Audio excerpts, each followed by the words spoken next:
How shall we navigate the space that has been offered us by being here on Earth? And now, how shall the Earth keep us alive with all the things that are overwhelming us at the moment?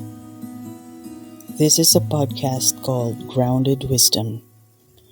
I am not your teacher, but we can walk the way together, minding the path before us, because having good company is as important as the journey and the destination. I hope I can be one of your companions on this short trek called life.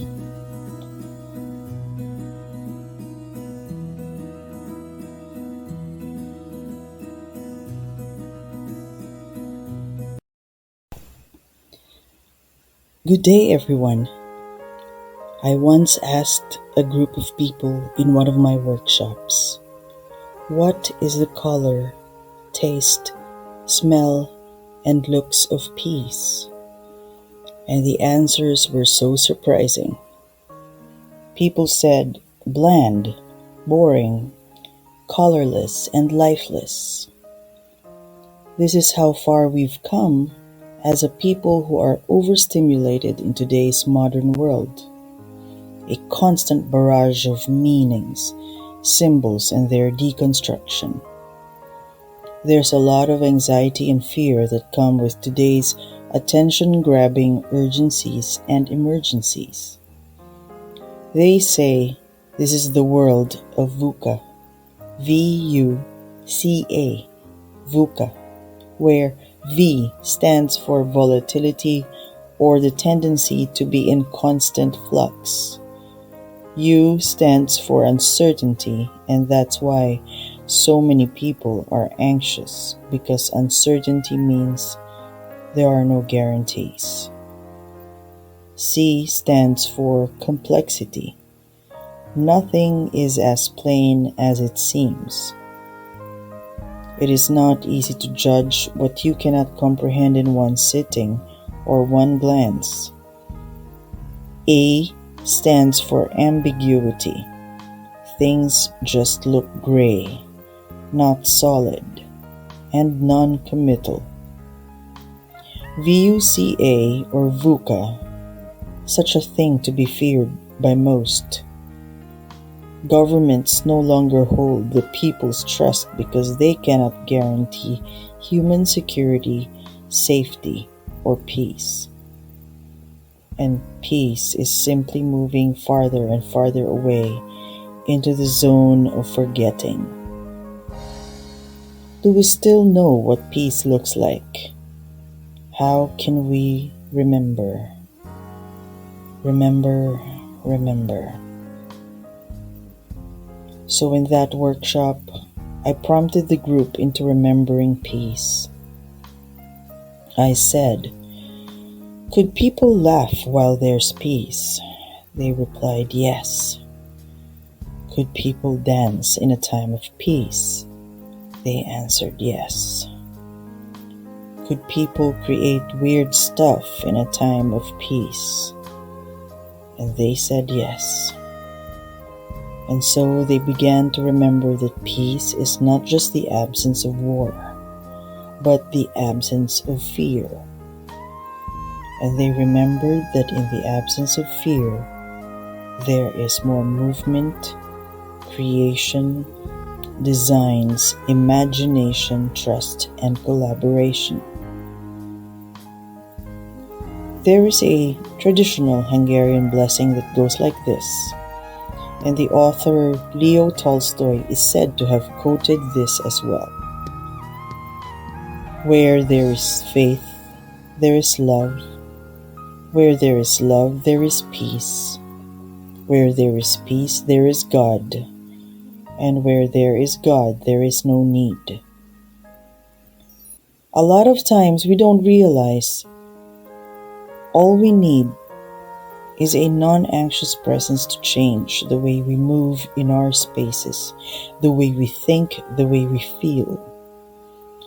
There was a time in my life I was persecuted for trumped-up charges, false witnesses, and betrayal.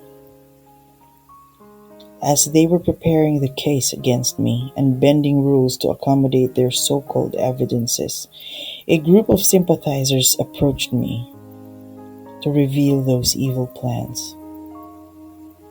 My friends were expecting fear from me because they had feared those people for a long time.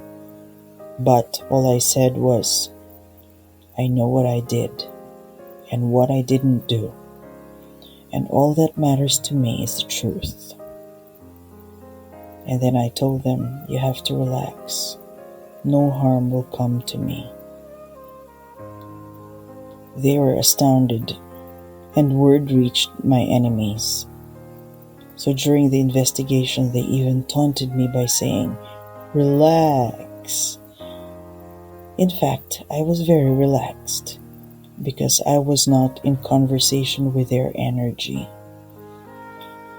I was in conversation with my own convictions. I was not going to give energy to their words or their plans or their scheming. I know that the opposite of fear is not hubris or ego, but faith.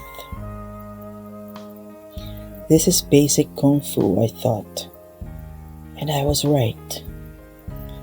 I gained more trust from the community I served. They saw now more clearly the oppression and the oppressors they once thought were normal leaders. As these oppressors failed to damage me, my friends now saw that they could just stand their ground and move by their convictions, and that they would be as important as anyone else. I was just channeling the ground on which my friends were at. They were from down below, but they have taught me a lot. They are in fact the inspiration for this podcast and the title Grounded Wisdom. I have admired their grounded wisdom and saw that only fear held them back. I only wanted to model the non-anxious leader to them so they would know what faith could look like. I think I succeeded, because the old guard may still be there, but they have lost their teeth. I also drew inspiration from two other stories. One is the story of the Buddha, who one day saw an elephant charging at him. The Buddha merely stood his ground, and the elephant stopped right in front of him. There is actual scientific evidence to attest that this is possible. I also saw this film. The title was The Breadwinner, and the protagonist there said words that I could not forget. Goes like this: raise your words, not your voice. Raise your words, not your voice. So during those months of trials, I was already practicing meditation with a group, and the practice helped me see that when my life becomes a conversation with the path takes care of me and takes me back to myself. Imagine that conversation is like the one between two lovers falling in love with each other for the first time. Except it's you loving yourself. The first act of love is to gaze intently, paying attention, looking deeply, mindfully listening, invoking empathy. That bond between two people who have just met is so strong that they don't have to even speak. Their beings will be drawn towards each other, and the whole world will fade in that very moment of their meeting. And no matter how loud the music, or even if there's a war in their midst, they will fall in love. They will meet. That is a force that no one can break. And you loving yourself at that very moment, meeting yourself in the midst of your trials, that, my friend, overcomes all the adversities of volatility, uncertainty, complexity, and ambiguity that you may come across. And if you believe in God, the one that the Sufi Muslims call the Beloved, and who the Hindus believe to be your higher self, you will see that Moses heard that very God say, I am. In that presence, there are no lies between you and your lover. You are both naked in each other's sight, and it is the most intimate moment. I hope that you have it. May you meet yourself.